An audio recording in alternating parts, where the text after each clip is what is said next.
Here's a great piece on the internet. Nice report that Patrick from Valuetainment has done regarding the U.S. drone market industry and future. So let's check it out and see. He's got some good numbers that he was able to pull out. Great video, great report. Just wanted to share it with everyone because this is kind of where we're at with the drone industry in the United States.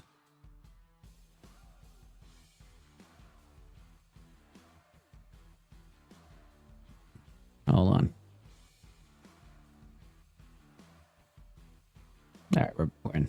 How advanced do you think America is when it comes down to drones? Whether it's commercial, war, military, how advanced do you think we are? This is America. We built the iPhone, we built Walmart, we built a lot of technology, we built a lot of great things. What do you think we rank? 30% of the market, 50%, 20%? What do you think we are? Like, we're making probably the best We're at the top. We're probably number one. And ones for military. I mean, we got all this crazy stuff. The U.S. military's got to be number one, right? For warfare. We're seeing Ukraine and Russia. Did you know 60 to 80% of the damages and casualties in the war between Russia and Ukraine was due to FPV drones? Do you know 83,000 target strikes that Ukraine did in a single month? 2/3 of those strikes were through FPV drones. This is today modern day warfare. Drones are important. Do you know who owns apparently 70 up to 90% of the production in drones worldwide? DJI. It's a company called DJI. Some call it Digi, Digi, all these other ways they pronounce it. That's who produces 70 to 90%. And guess where they're based out of? China. And That's crazy. 70 to 90% of the drone market worldwide, especially in the U.S. We're talking about the U.S. is 70 to 90% all DJI, all made in China. in America, we're not even competing in this space. And I mean at all. We're talking single digits. We're going to talk about that today.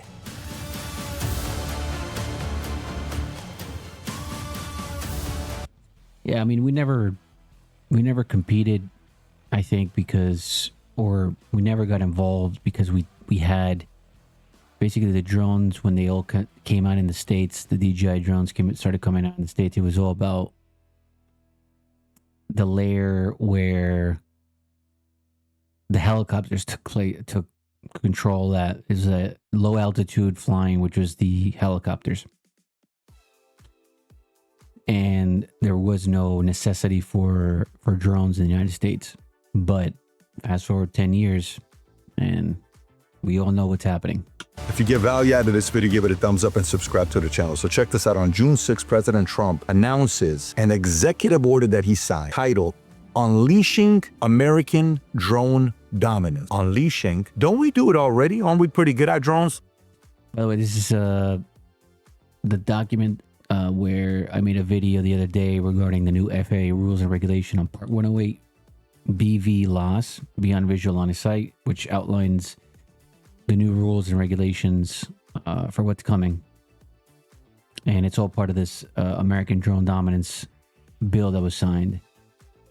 And it continues to be a factor because of the underlining importance of why the U.S. is at least 15 years behind on drone technology. Do you know how many drone companies we have in America? Roughly 500. That's a lot. That's a lot of companies. Lots of them are startups, but 500 drone companies. These 500 drone companies, how many total drones do you think we produce in America per year? So 500? If each do 10,000 a year, that's 5 million. If each do 1,000 a year, that's 500,000. Do you know how many we do? We only produce 100,000 drones per year. That is sad. It's horrible. It's really bad. It's really, really bad. From the 500 companies. What did you say? That's right. Only 100,000 drones from 500 companies. How's that even possible? You said something earlier that this company called DJI produces 70 to 90% of the numbers. Does it really? Let me give you some of the data. Here you go with the numbers. It tells us DJI does 70 to 90% of drones worldwide. You know what number 2 is? It's a company you've heard of before. That company is called General Atomics. They produce roughly 1 to 2% of the drones, and it's military grade. Yeah, we never the regular person, average person, has never heard of this because these are military drones. We're not using these as far as like the consumer. This is all for military, and they're probably huge, big money. I mean, expensive stuff. Great. You know what number 3 is? Lockheed Martin. You know what they do? Yeah, that's Less than 1%. that's all military. Number 4 is Northrop Grumman, 1%. Then number 5 is AeroVironment. Guess what they are? Also 1%. So first place is 70 90%. Everybody else is 1%, 1%, 1%. Also 1%. So first place is 70 90%. Everybody else is 1%. Now, this is a good list because it shows who's the top dog in drone technology, but the 70 to 90%, which is DJI, is all consumer level. It's all consumer level, meaning you can buy anything from DJI at Amazon, Costco, Walmart's, Best Buys, and even their official retail stores all over the states. 70 to 90% of the of what DJI is consumer level. General Atomics, Lockheed Martin, and the other ones are all military contract, private. We don't use that as far as the consumer. This is more like government, private military stuff that is like Black Project. We'll never know what they're doing, things like that. So, no. 1%, 1%. Yes. Why is that? Why are we not competing in this space? I mean, we do hear about investors like Peter Thiel supporting American drone companies like Anduril, Unusual Machines. You hear 4 different companies receive the DIU funding for field tests. You got Dragoon and AeroVironment tested in Alaska. 2 others tested drones in Ukraine. Yet at the same time, in Ukraine, you mean to tell me in drone, their warfare innovations, this guy named Alexander Yakovenko founded TAF Drones in response to Ukraine's need for combat drones. You know how many they produce? They produce 1,000 drones a day. That's crazy. But they are in a necessity period. They're at war. So they need to make 1,000 per day. That's why they're innovating big time, and they're finding out what is good and what is bad. So they're testing it on the field. They're improving and they're innovating as they go. No rules and regulations. These things are made to break. You got to break. You're breaking these, and you're producing mass quantity. So you don't have time for rules and regulations. You don't have time to test them. You're just making them, shipping them, and they're using them. A company, TAF, $500 each. And going back, the difference with what's going on over there and what's going on in the US, where we don't need them, right? We're not making drones like this for any war because we're comfortable. We're not in a rush.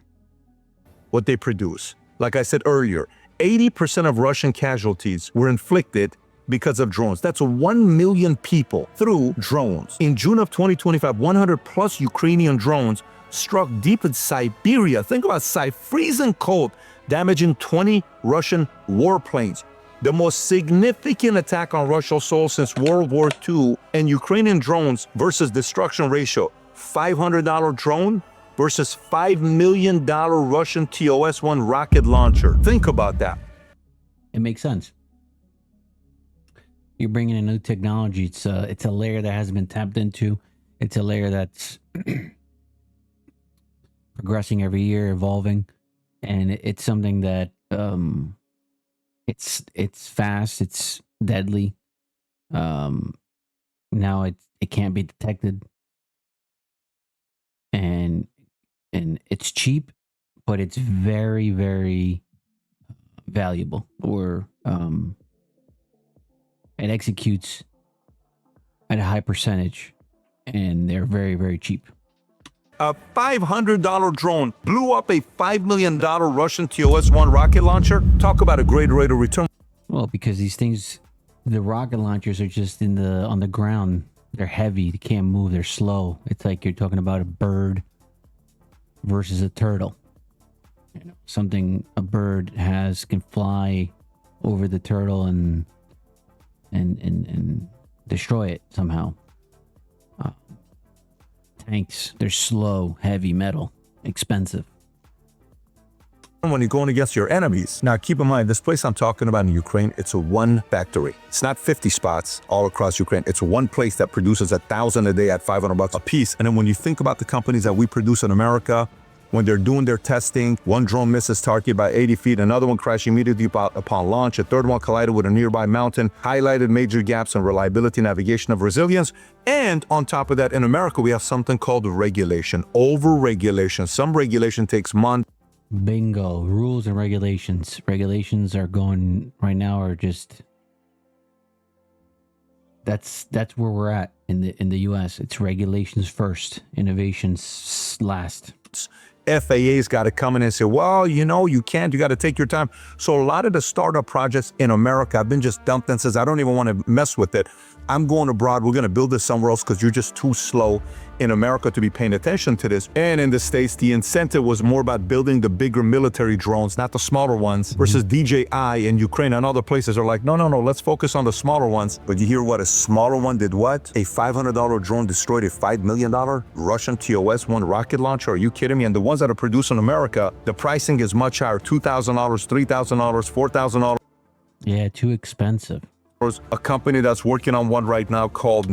That little thing right there is, I could be wrong, but let me see if he says it. Neros, a California startup. It's going to be around $2,000. Company that's working on one right now. No, I heard this little helicopter, it's like $60,000 to make.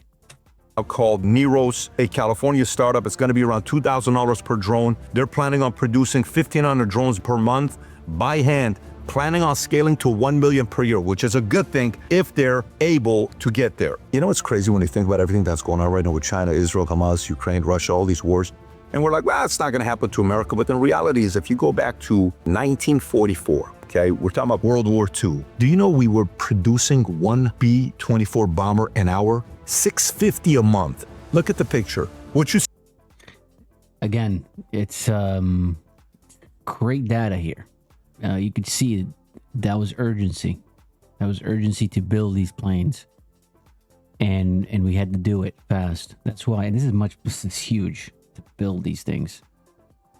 Huge, and they were building them fast. See in the picture, we produce one of those every 55 minutes. 650 of those per month. Why? We were ready. By the way, we didn't have 5 factories today like the General Dynamics and, Northrop Grumman and Raytheon, and that was it. We had 50 companies competing against each other. And America had this Ford Willow Run plant in 1942 where it's like, we're going to get this done. Innovation, speed, mobilization, wartime mentality. And now it's over-regulation. It's taken 13 years to build a ship. It's taken years to produce product. We no longer had the urgency that we had before.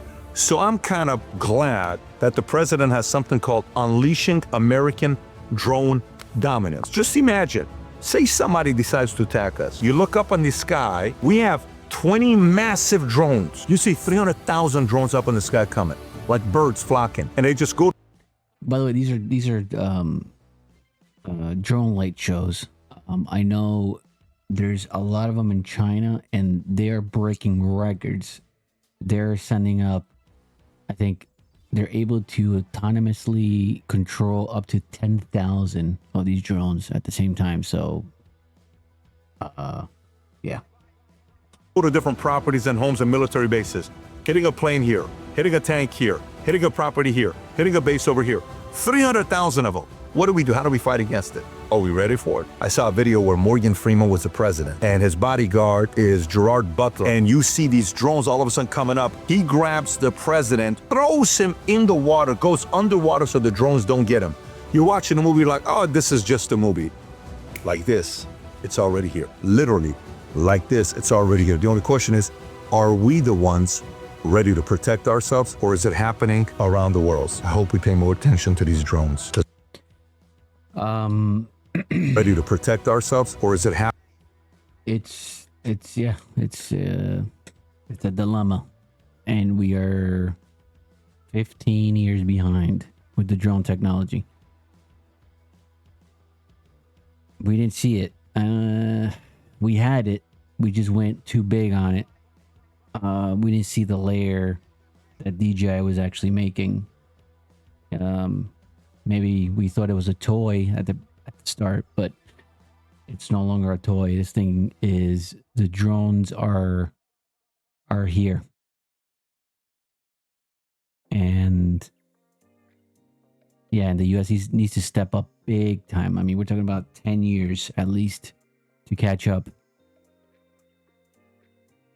And I haven't seen any company yet, nothing that can deliver something close enough to what DJI level drone technology is doing, with all the controlling and the transmission and the user interface, everything, battery power, convenience, portability. Haven't seen anything yet.